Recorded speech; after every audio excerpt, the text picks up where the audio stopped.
The litmus test of the book and of the system that we work with our clients is this idea of taking a 4-week completely unplugged vacation from the business. If we can get the business to run and grow without you being there for 4 weeks, then typically everything is happening within your business during that time, right? We have a tool called the cringe analysis for your clients. We're trying to understand who are your best clients, not just because you kind of like them, but who's paying you the most, who is easy to work with.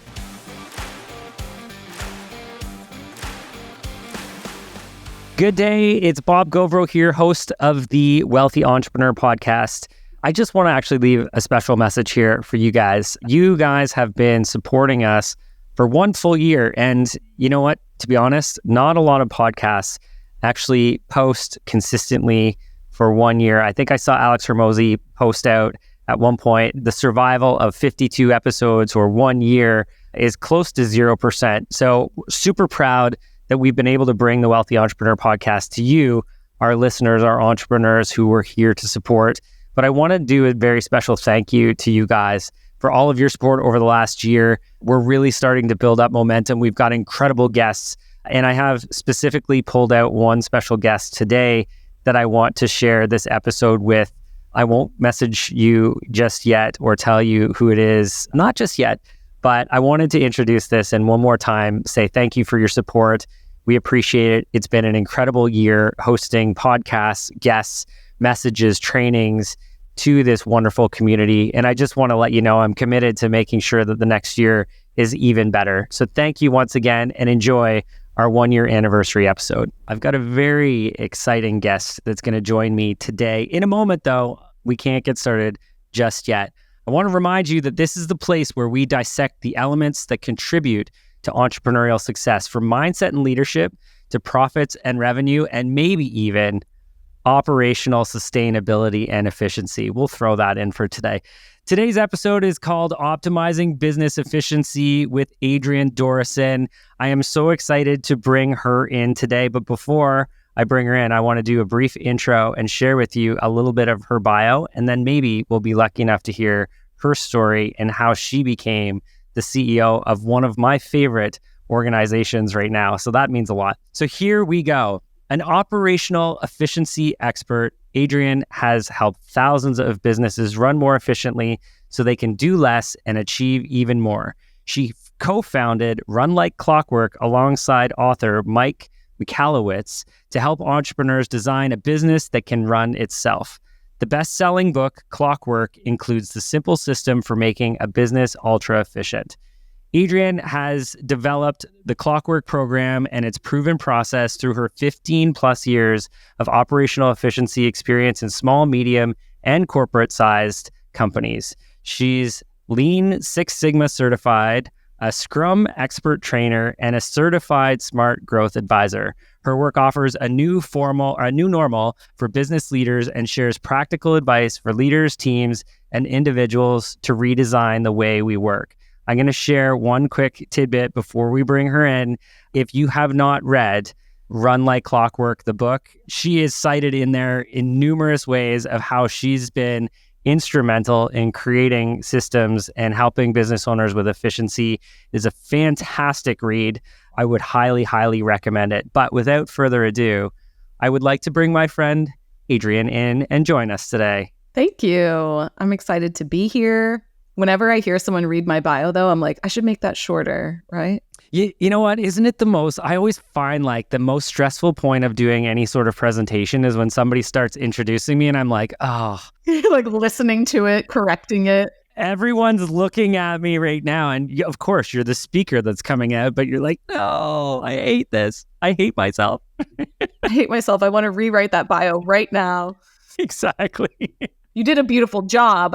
Oh, well, thank you. It's just the most uncomfortable part. And I have to read this also seeing your face attached to it and how you're responding to me reading. So, you know, it's a very stressful experience. Going forward, we're just going to cut out all introductions. That's just how this is going. You could also do it without me here. Maybe it would make you more comfortable and me more comfortable. I've done it before that way, but here's what happens. My podcast guys, they do a fantastic job getting this all launched. But when I record it at the end and I say included at the front, sometimes I feel like they just cut the whole thing out and they go right into the podcast. And I'm like, no, I'm going to have to control how this gets deployed from now on. Yeah. You can't cut this out. I understand. We're stuck with intros. Anyway, it is so wonderful to have you here. I always appreciate the opportunity to connect with you, but I would love for you to share maybe how you got started and share your story with everybody. I would love to hear the whole thing. I know elements of it. I know I'm excited, right? I brought my popcorn. You're going to need it. Yeah. So my background actually from like my college degrees is in wildlife ecology and conservation.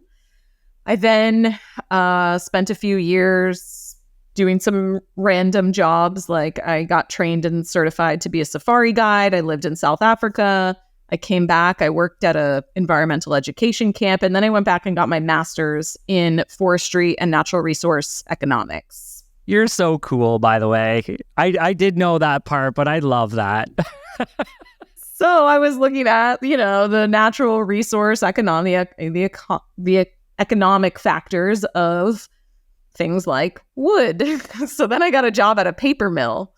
Okay. When I graduated college, with my graduate degree, I thought I was going to go work for like a nonprofit or an NGO, something like that, because that's really what I was interested in. You don't really go into wildlife for the money. You go into wildlife and ecology because you want to save the world and focus on sustainability and things like that.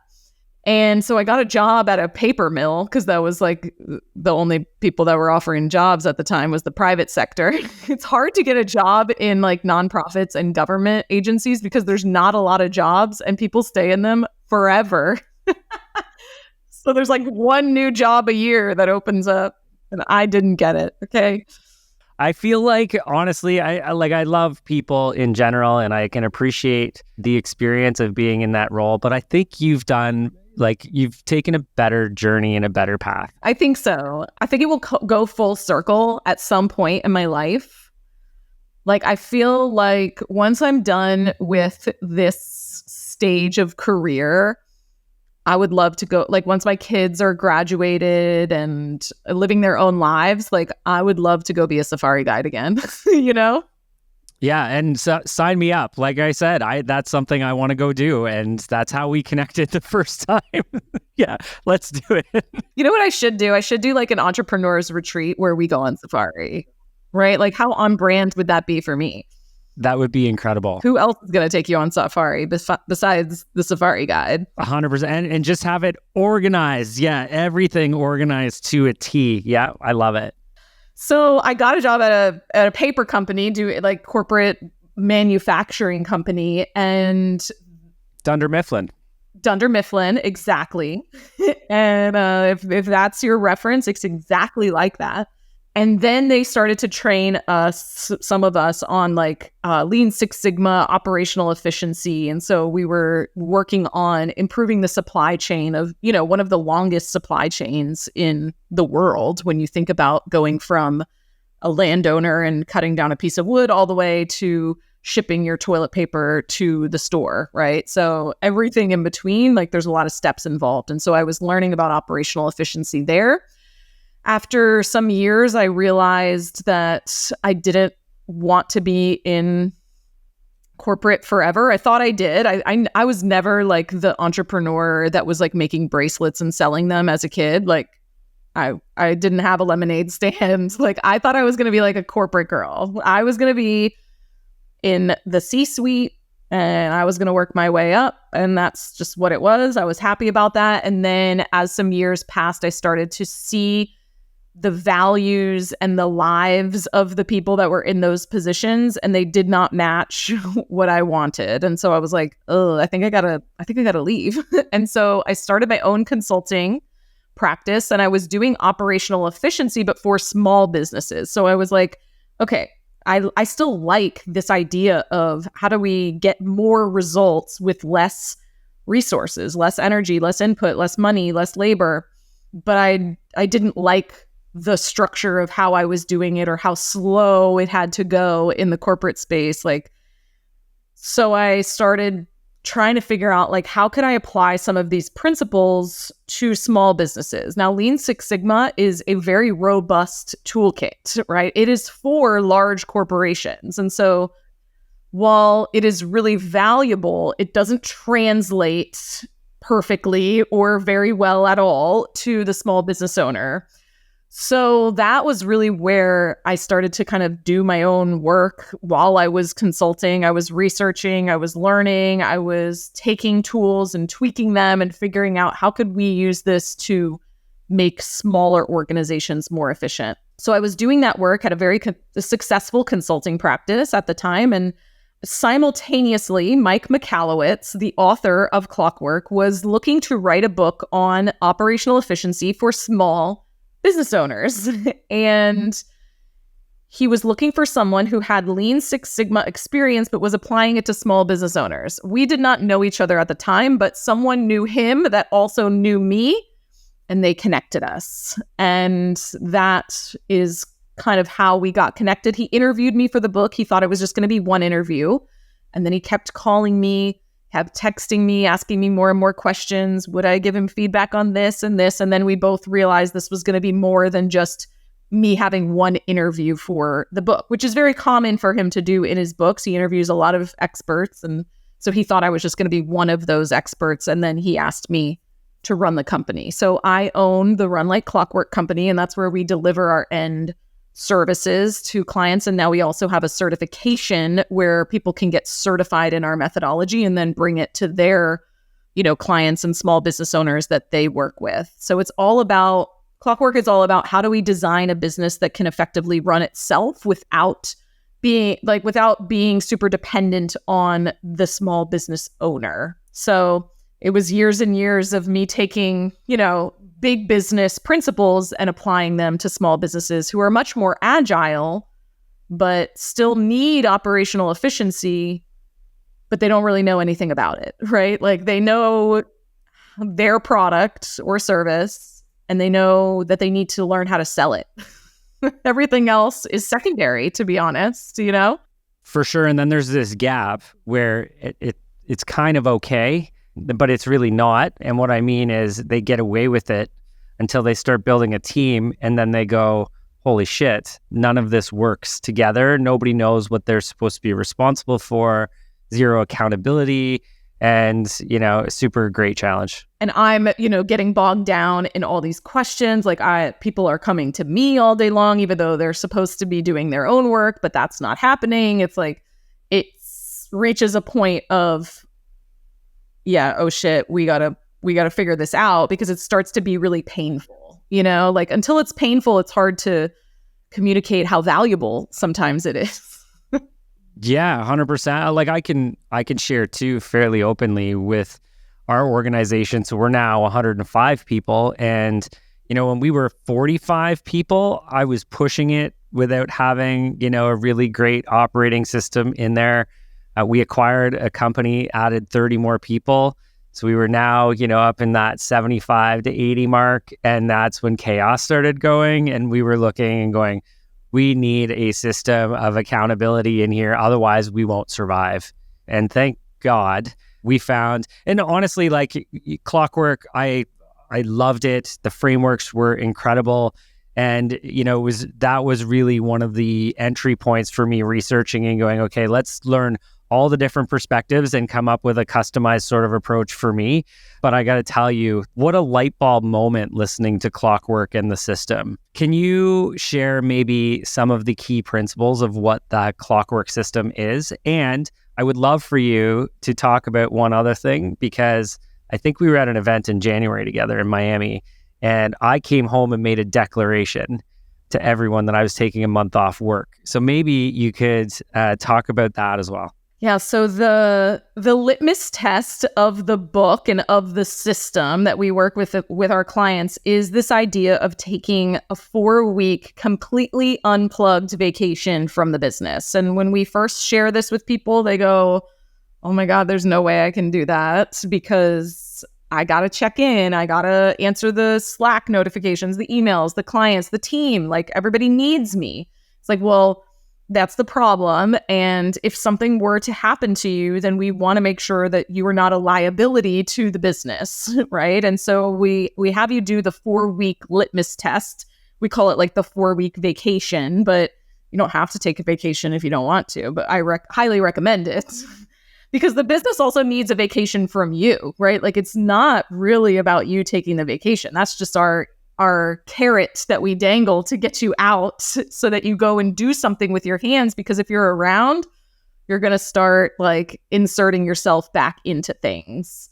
But if we can get the business to run and grow without you being there for 4 weeks, then typically everything is happening within your business during that time, right? Like you're going to sign on new clients, you're going to have to market, you're going to have to sell, you're going to have to deliver, you're going to have to collect money, you're going to have to make payroll, you're going to have to deal with team challenges. Like all of those things are typically happening within a 4-week cycle. And we want the team to be able to rise to the occasion and figure out like what does not work well without you being here, and then let's come in and improve it. The whole system though gets you to that point, right? I do not recommend taking a 4-week vacation without doing the prep and the training work for marathon day, right? Like you don't run a marathon without training. I mean, some people do, but that's just a recipe for pain, right? Or injury. And like the same is true if you just go and like completely unplug and take 4 weeks from the business when you've never even taken 3 hours away from the business. Cancel that marathon I signed up for. So the system kind of, gets you to the point. We have you take a 1 week, then you do a 2 week, then you do a 3 week, then you do a 4 week. But really the idea is that we don't want anything to be super dependent on your involvement. And that's healthy for the business for a few reasons. Number one, you would know that like if someone wants to buy your organization, if you would ever want to sell your company, like it can't be dependent on you. That is not valuable to a potential buyer. They're like, well, I don't want a job. I can't do those things. If you couldn't train anyone else to do them, how are you going to train me to do them? Right. So it increases the valuation of your business, number one. It will help your business grow. It will also just kind of be like this insurance policy for the business. If something besides a vacation happens in your life that requires you to step away. And I think that all of us think, a lot of entrepreneurs are, I'm so invincible, nothing's going to happen to me. And every single entrepreneur that I've ever talked to, something's either happened to them or to someone that they love that required them to step away, right? It's like that the likelihood of that happening is actually very high. And we would rather you be in a position where you're not also stressed about the business and the business can keep functioning and running and serving your clients and paying the bills so that you're not having to take care of whatever life has handed to you and the business stress, right? So, but the system really revolves around understanding your time, right? Like time, I think, is more expensive than our money because it's really what we spend money on is, especially as our team grows, we're paying for people's time. So we have to really understand, what are they doing with their time? Are they being efficient with their time? Am I being efficient with my time? What is the highest use of my time? What is the highest use of their time? And most of us don't have a really good handle on that. I think that we think we do, but when push comes to shove and we have to actually write it out or make improvements, we just kind of have this vague idea of what we do. We have like a few big buckets that we know, like, oh yeah, I do the marketing. I'm like, okay, well, what does that mean, right? Like, and what does all of that entail? And could we splice it out and delegate some of those things and only keep the marketing tasks on your plate that are absolutely most important for you to do? But we usually have a good handle on our financials in the business. Like people have, their P&L, their cash flow spreadsheets, all these things. You're using those things to make decisions, and you understand the value of using those things to make decisions. Well, you need to have the same approach as it relates to your time and your team's time. And so really everything that we do inside the system begs the question of like, is this something we should keep doing? Like, is this worth our time? Is it worth our money? Is it worth continuing to do? Or should we not do it? Like, is this the right thing to focus on? And so there's different elements of that throughout the system. Like number one, just looking at your individual time. Then we're looking at your team's time. But we're also like, we have a tool called the cringe analysis for your clients. Ooh. We're trying to understand who are your best clients, not just because you kind of like them, but who's paying you the most, who is, easy to work with, who can we replicate systems for really easily because they don't require a ton of specialization or individual requests, things like that. Who are the best clients that really we feel really aligned and we like working with? And who are the people when they call, we go, oh God, I don't want to answer the phone for this person. Like, I don't want to talk to them. I don't want to fulfill whatever request they're going to ask me to do. Like, it's a cringe. It's painful, And we want to design the business to bring in more of the what we call the crush clients, and start weeding out more of the cringe clients, right? So now that we have certified partners, they are doing this with their clients, right? It's not just me. And we had someone yesterday actually say that this client identified like their crush and cringe. They were able to be charging more to the crush clients because it's like a premium type of service. And they signed on 2 additional crush clients. And because of that additional revenue, they were able to drop 20 of their cringe clients, right? Wow. So that makes them much more efficient too, right? Like if I only have to deliver this service to 2 people that I love delivering it to, and it's already aligned with maybe what we currently deliver, what is most efficient for us to deliver, the marketing that, attracts the best clients, we only have to do that instead of doing all of this type of marketing. And I get to drop these 20 clients that were probably taking up the majority of my time anyways, right? Like, we had one client and he figured out through the crush cringe that 86% of his revenue was coming from like half of his clients, right? And 14% was coming from the other half of his clients. But they were taking up the same amount of time, right? And I'm like, okay, so let's get rid of this half of those clients and let's focus on getting more of these clients, right? Like, it's like Pareto's law attached to it's the 80-20 attached to everything. But oftentimes we're so busy in our business that we fail to ask the questions of like, is this something I need to keep doing? Like, do we have to do this at all? Should we just stop doing it altogether?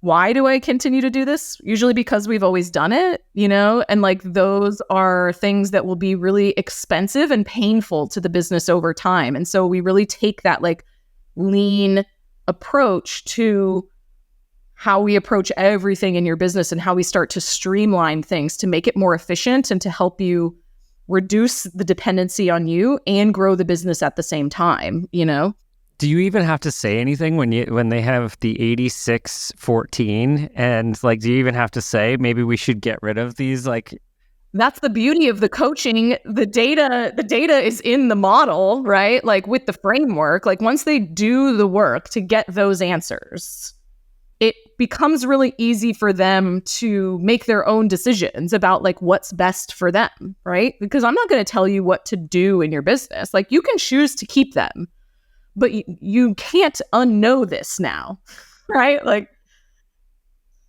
so that's what I tell my clients all the time. Like when it comes to, I won't tell you what to do, but I will judge you. I will judge you. I will say that that's a bad decision, but it's your decision, right? It's yours to make. It's yours to make. Because sometimes those are really emotional and hard decisions for people when it comes to people, right? I will say this when it comes to people on the team and when it comes to people as clients. Like, I don't want to downplay that there are hard decisions to make as business owners. Like, this, right? Sometimes we know that someone on the team isn't someone that should be on the team, but we love them as a person. And so we try to play the mental gymnastics model of how can I make it in my head that I should keep this person, right? Even though like the math is mathing and telling us this is not the person for the team. And the same thing is true, when we look at some of those frameworks around our clients or even around like product lines, revenue streams.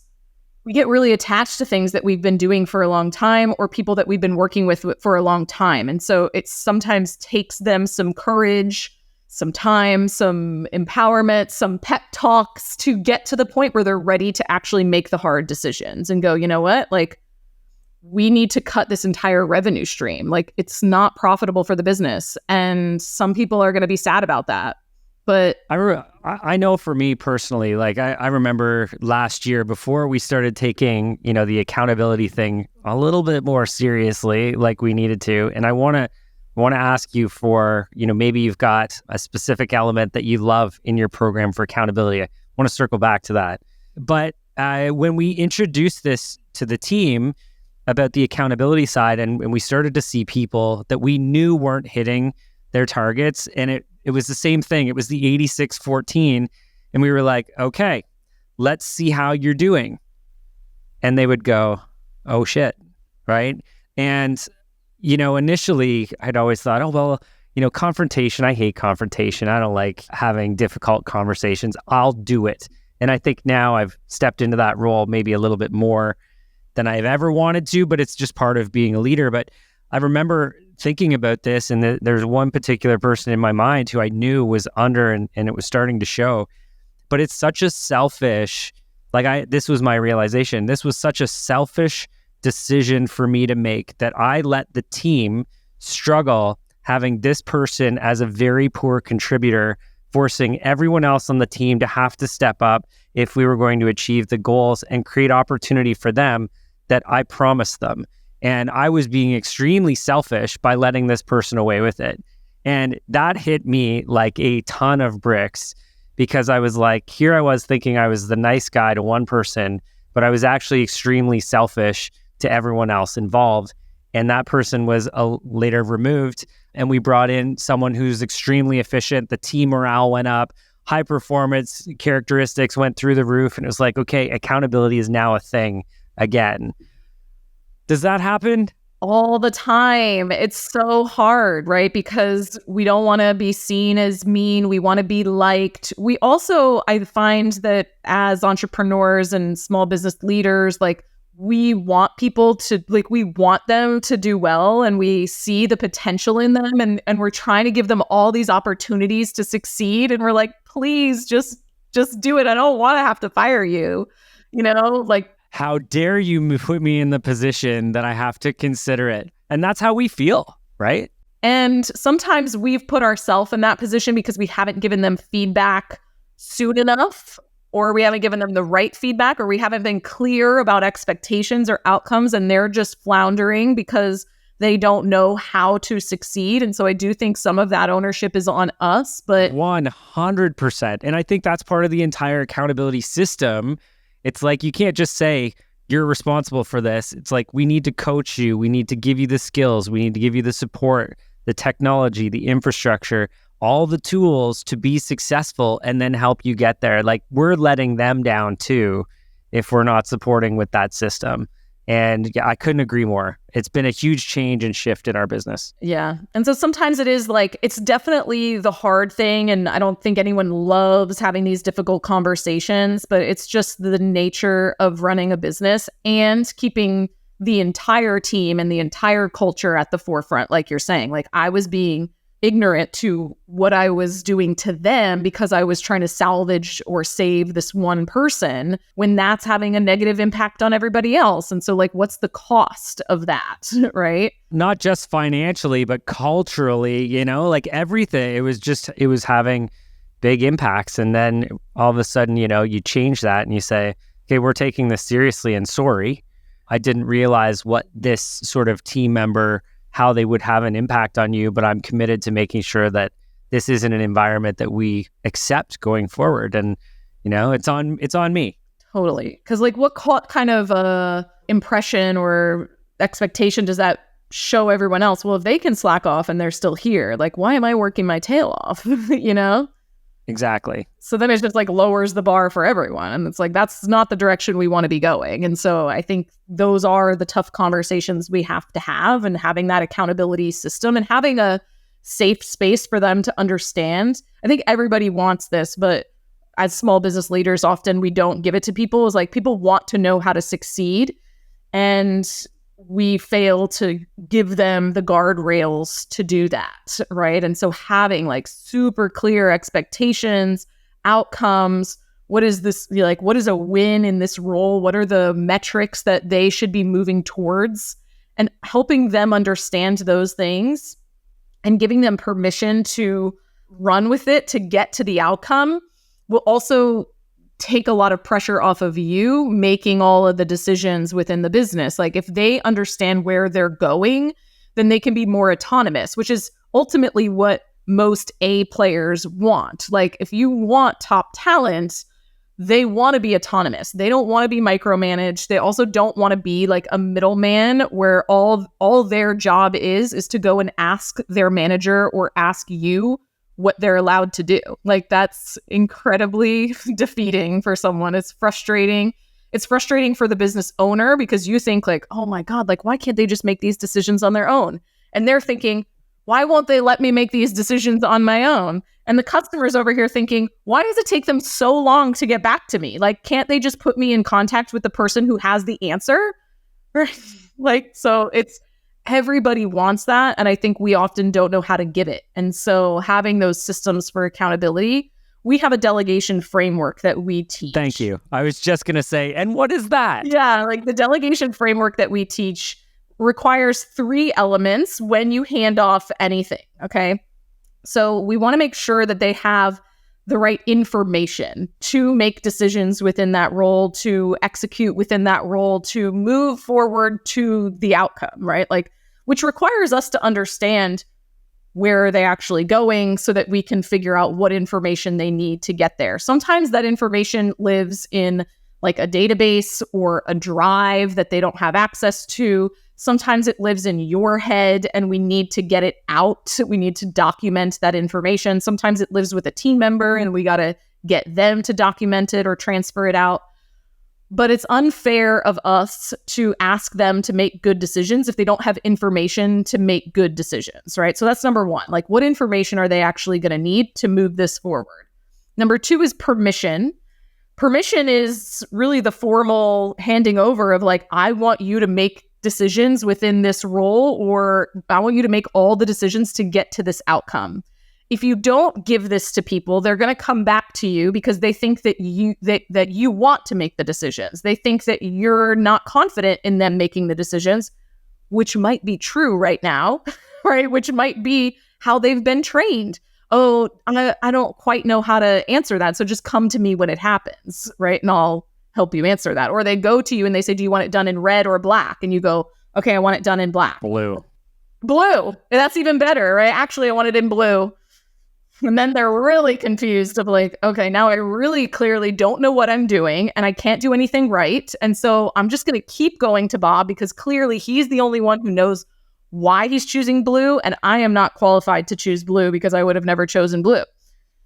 So we have to give them formal permission of like, hey, I want you to make all these decisions. And if there is a time, sometimes this, people will say, well, Adrienne, I did that. And then they're still coming back to me. And I'm like, well, because you chose blue, when they asked you red or black, you gave them, number 1, you gave them an answer, right? So now they think, oh, he wants to make those decisions. Number 2, you gave them an answer that clearly they didn't have information to pick blue. So where's the information? We got to fill that gap for them, right? Like there's something that that you're running through in your head that we need to transfer to them. You're just thinking through it so quickly now because of years of experience or, expertise, whatever it is. Like, I just know that it needs to be blue. But why does it need to be blue? Let's take the time to transfer that so that they have the right information to make good decisions. Another like sidebar of why they're maybe bringing, decisions back to you is you're not practicing any restraint, right? Like they come to you and they say red or black and you go, okay, like, yes, you got this. Like, I totally trust you to make the decision. You can choose red or black. Okay, great. I got this. Black. And then you come in and you go, actually, I think it should be blue. Right? So now they've made the decision like you told them to. So we got halfway there. And really, black was also totally acceptable. Like black was not a wrong answer. blue was just your preferred answer, right? Like that's what Bob would do. But is that what the company would do? Like, is that wrong for the company? So I always try to run my like restraint filter through the lens of like, is this just a personal preference? Like, is this something that Run Like Clockwork would do? Like, would Run Like Clockwork totally be okay with choosing black? And if so, then I need to just take a step back and know that it's just a personal preference and it's not going to make a big impact on the brand or the business, right? If it is going to make a big difference, then I've probably left out some information and that's a different conversation. But if it's not, then I need to practice restraint. And it's hard, right? Like as an entrepreneur who's growing a company, you have to be making fast decisions, right? And it's like you've just become accustomed to, okay, this is easy. Let's make a decision. You know, like my wife is not an entrepreneur. She struggles with making decisions. I go home and I'm making them, and she's like, "Well, I want to make them together." And I'm like, "Well, yeah, but like I don't have time." And you're like, "But I would like to make them faster." Yeah, but let's make them faster. And to your point, you know, is it red or is it black? Well, if it's within, 3%, who cares? Pick one and move forward. And, that's just how we start living life. But if you want to help empower people to own that responsibility, we have to stop. And that is hard. It's hard to do. It's hard. It's probably like the hardest lesson that I've had as an entrepreneur running a team. Like, to shut my mouth, it couldn't be me, right? Like, but I have to. And that's like, my team would probably tell you I've like had the most personal growth around that. So I'm not telling you all of this because it's something I don't understand. I'm telling you this because it's something that I struggle with. Like, I struggle too with, it's not exactly how I would do it, but what's more important here? Like, them developing some self-trust and some confidence and some autonomy, or me being right and me having to do it my way all the time. Yeah, I completely agree. And although maybe I need to start saying that, would Run Like Clockwork do it this way? But normally what I do is if someone were to ask me, should it be red or black? I would typically, as a response, go, well, I'm happy to support you with this, but what would you think it should be? And you sort of explain it to me, convince me of why you would do it. And then, again, if it's 99 or 100, then let them pick their choice and support them, And I mean, I love that framing. I think that's a great way to frame it so that they also know that there's support if they're feeling, like they need it. But let's encourage them that they can do this on their own, and you trust that they can do it on their own. You're not needing to be involved, but you're available if that would make them more comfortable, right? But like, the first thing is, tell me what you think, right? Not let me just answer it for you, because then, they will continue to struggle with the critical thinking because they're not trained to do that right now if you've been making decisions for them. The third piece of that framework that I'll share is outcome. Like, what is the outcome that they're actually moving towards for this project, for this role, for this thing that we're actually delegating? If we don't define where it is that they're going, they're going to walk in circles. They're going to struggle. They're going to not meet your expectations, which is then going to disappoint you and lead you back to going, see, I knew that I just had to do it myself, which is like not the neural pathway that we're trying to create. Like, we want them to be good at this, right? So we got to make it so that they can succeed, which they have to know where they're going. And most of the time, if you can fill in even just the O, like the outcome, they're going to be so much more successful, because if you're hiring A players, they can make a lot of good decisions, at least to get us to that outcome, even without all of the information. They can go, like, that's where we're trying to go. If that's where we're trying to go, here's what I think we should do, right? But if they don't know where they're going, then they'll struggle. Agreed. And you know what? Outcome for me across the organization, where everybody had an outcome, was, a very lengthy process to get to the point where we were able to have that outcome for everybody, but so necessary. And, when I'm talking to any of the leaders on our team, one of the things I continuously talk to them about is, well, do you have conversations with your team about, one, how they're contributing to the success of the team? Because if they don't know that, then they won't feel like they're part of it, and they won't feel that A player sort of, I'm going to step up and help the team. But if they don't really know what they're working towards and what the outcomes are of them achieving those milestones, then they won't head in that direction. It just doesn't happen. And so for any of you leaders out there, even if you've got a smaller team or if you're an entrepreneur who's running a larger organization, you want to get productivity and outcomes. Make sure that everybody knows what they're striving to achieve, because man, oh man, without that there, it's just, you're looking for the treasure without a treasure map. Exactly. I love that you said that it took a long time though, because it does, right? Like, especially at your size, like this takes time, but you didn't abandon it. And I think that that's the important piece, is like there is, an end in sight and it becomes much easier once you have it in place for everyone. Now, when we need to update those things, it's not, we have to do it for everyone all at one time. And so it becomes easier and easier once we have the foundation. But I mean, I have clients right now who like they have 5 people on their team, 15 people on their team, and they're in pain too, trying to do this because they're like, I haven't done this before. This is taking forever. I'm like, yeah, but this is necessary to move forward and to continue to grow. Like you'd much rather put it in place when you have 5 or 15 team members versus when you have 105 or 160, right? Like, and truthfully, it's probably the same amount of work for the individual entrepreneur. And here's why: practice what we're preaching right here. I didn't come up with all of these, right? So you go to the leader and you say, you create the outcomes for your team, and then let's review it together. I'll give you a step further of what we do. We get the individuals to do it, and then the leaders review it and communicate feedback on like, oh, that's interesting, because sometimes you'll get some interesting stuff from the individual contributors of like, oh, that's what you think your outcome is. That's really interesting. Like, here's what I think we're moving towards, but let's talk about this, because they also may have a better idea too. Yeah, like maybe there's an integration of that, Yeah. No, absolutely. So just delegate all the work to them. Just say, figure this out, and I'll be back in a month, and we'll talk about it then. That's the whole system, basically. All right, maybe not. Yeah, maybe not that easy, right?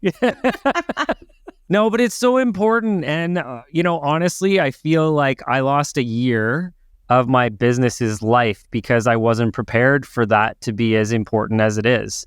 And so for anybody who's smaller out there, like Adrienne's saying, this is something that is so important as a startup with 5 employees and building it from there, because I missed accountability targets for a year by not having this in place. And it cost me a lot. And it was a huge mistake on my part. And it was one of those, you don't know what you don't know. But here's us sharing this, guys.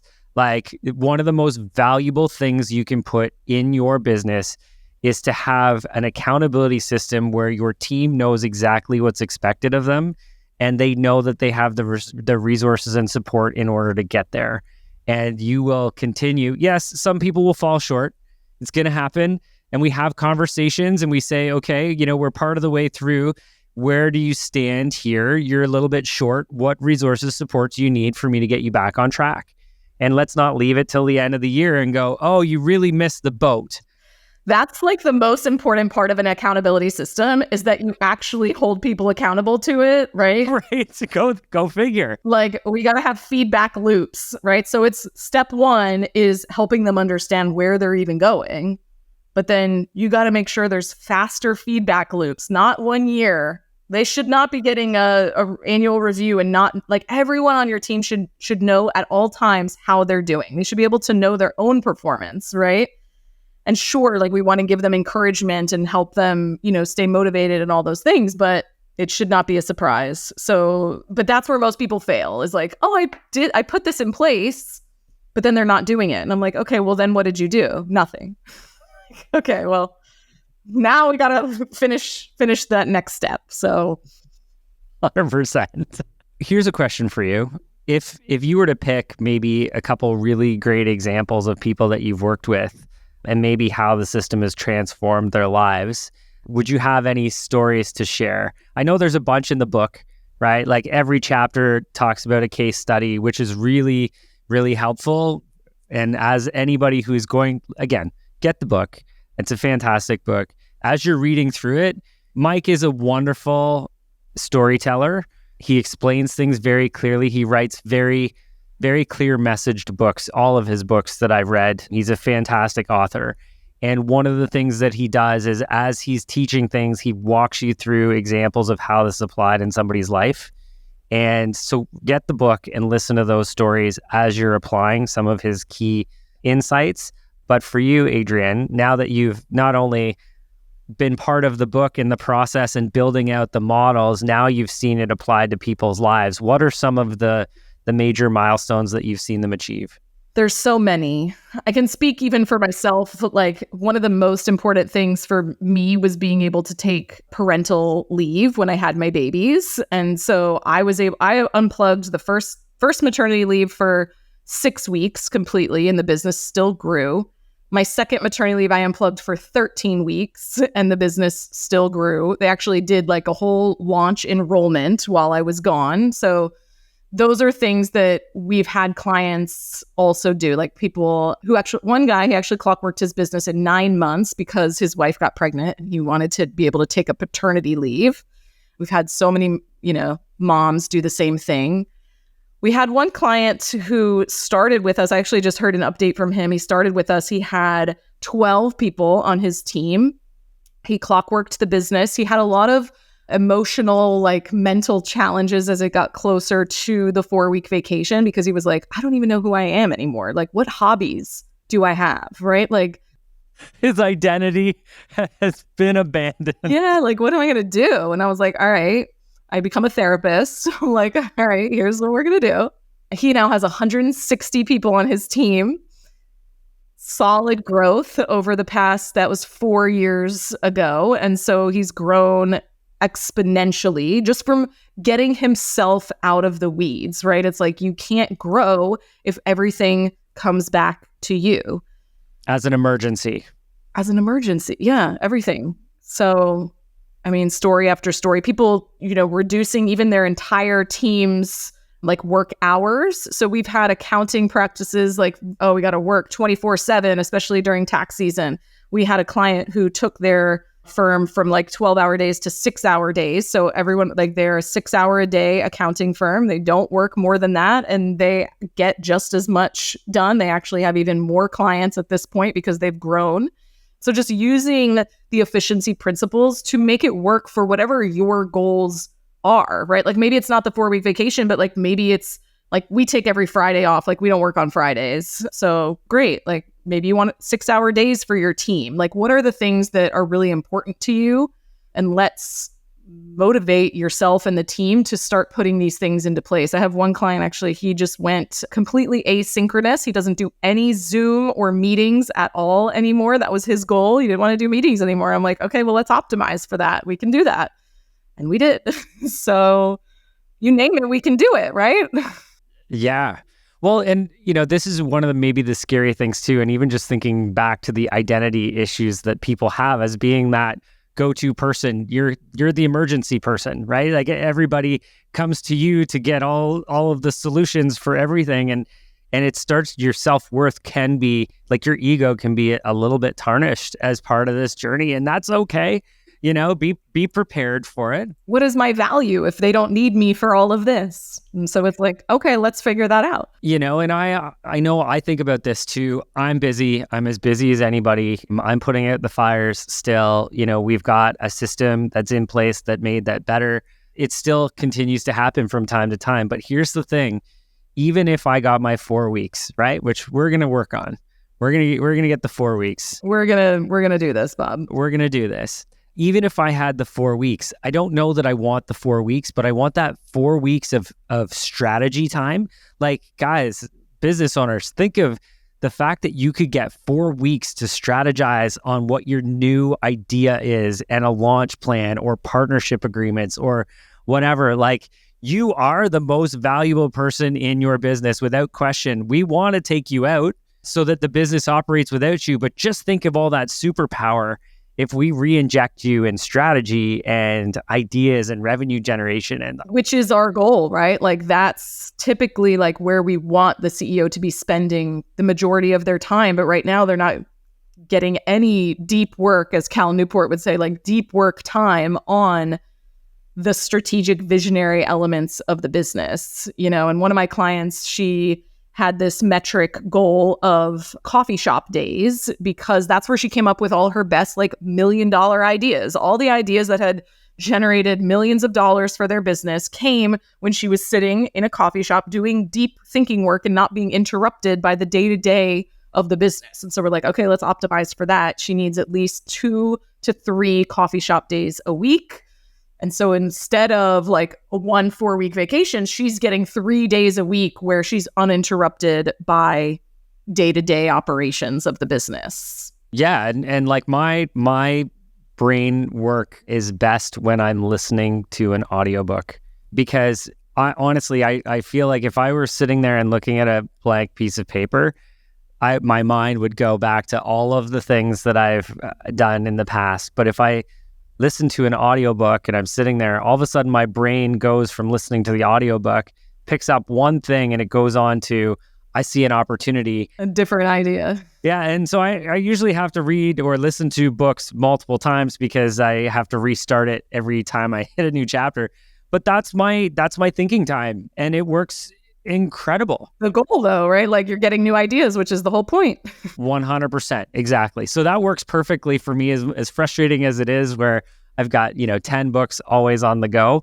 It's like, oh man, if I could just finish one of these. But that is a wonderful, wonderful thinking time for me, because I'm taking other people's success stories and saying, how can this apply to me? But if you don't have that time, it's going to be impossible, and you're going to find yourself, if you don't create that time, you're going to find yourself in that pocket of dealing with the emergencies, because that's just what you've always done, and that's what people expect of you. And let's not do that anymore. Let's just not do it. Adrienne, I love chatting with you at all times. Last thing I'll ask you, what is one thing, and I know you've got the entire system, and I'm going to get you to share how people can get in touch with you and Clockwork, but what would be like one piece of advice as like a first step to start making progress towards making your business run like clockwork?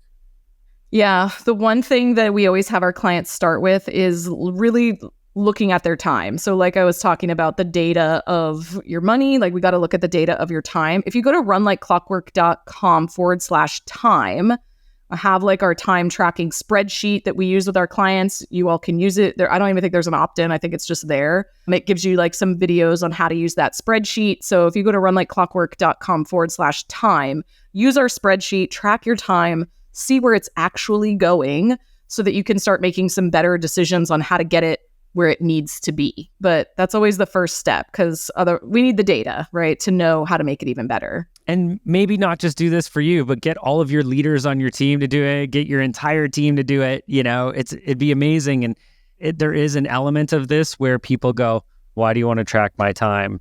And we say, because we want to help you make your life easier. Yeah, we want to give you your dream job, and you're probably doing a bunch of shit you hate doing. So yeah, let's see if we can't automate some of these things that you're doing that you shouldn't be doing, that you hate.